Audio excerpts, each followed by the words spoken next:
guys, Pauline here. Just going to show you how to make a rotisserie chicken in the air fryer. Super easy. I've got a chicken here. You want to have a chicken that's that's 4 pounds or less, just to make sure that it fits primarily.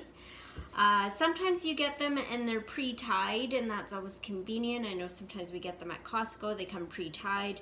This one's a slightly smaller chicken than we usually get, but I'm just going to show you how to put it on the spit, because I've heard from some of you that this is intimidating, so I want to make sure that I take the intimidation out of it for you. So when you get your air fryer, it comes with this accessory, which is your rotisserie accessory. So you can use this for the obvious a whole chicken, or I also like to use it for like chicken thighs. I just kind of stack them on top and make like a shawarma souvlaki type of meal that way. You can use it to rotisserie a whole cauliflower, put some oil and seasoning on there and rotisserie the whole cauliflower. Fun way to do that. Yeah, so a few ideas. I've seen pineapple done, although now with our optional accessory of the skewers, I think the pineapple probably would be nice on that as well. Mind you, you could do the whole pineapple on this, or do smaller skewers on the skewers, the wheel of skewers. So anyway, this is what we do for chicken. So I've already got this piece on here. And I just kind of leave it on so I remember where I left off last time. So you can see, so this here spot right there, that little dent, is where you need to leave some room, because your lifter is going to sit on there when you go to pull your skewers out. So you need to make sure that you've got a little bit of room there. So I'm just about, like, I don't know, not even a centimeter from that point. And so this piece is tightened on there. The points go towards the inside. So I'm just going to stick this in one end of the chicken and flip it around so you can see. And so just going to force that in here. Oh, this is a bony little chicken. Sometimes you just kind of move it around. See, it went in better that way, so just kind of wiggle it. You'll find the spot. You need to find some good, nice meaty spot to put that in. So this side's in, and I know I've already tightened that one.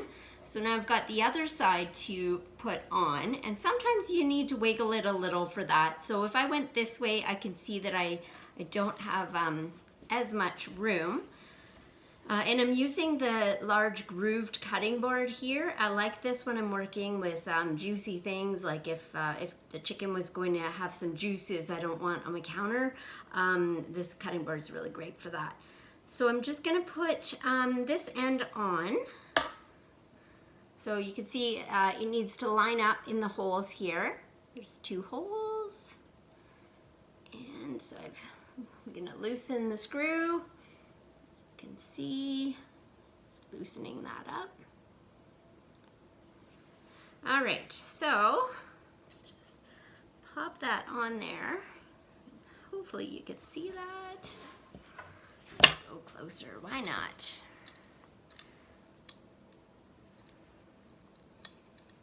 Okay, this part can be a little tricky. I find just wiggling it gets it on. So now again, I need to find a good meaty spot to hook onto here. So just see if it's gonna go better there or there. And I think it might actually go better on that side.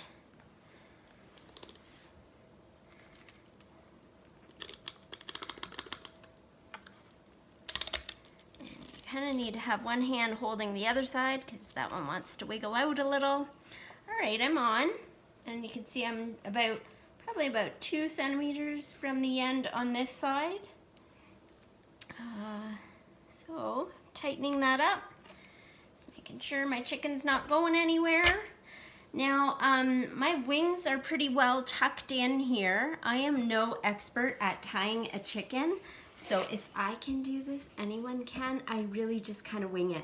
We actually have a more professional video on our Pampered Chef site, so maybe I'll post a link to that below, because I really just kind of wing it.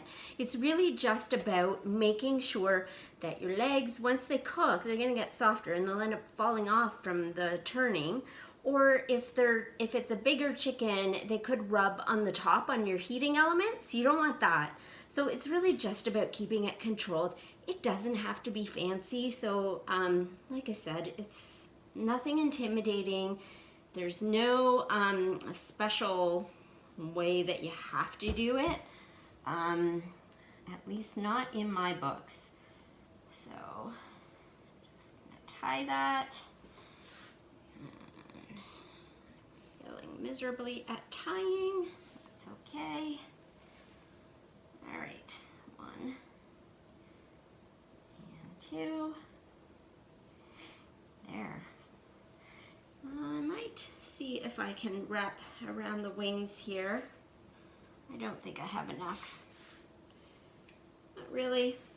So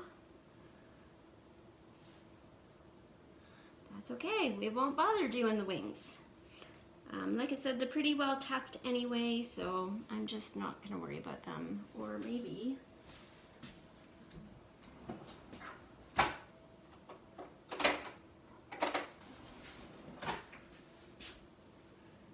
might be able to do this.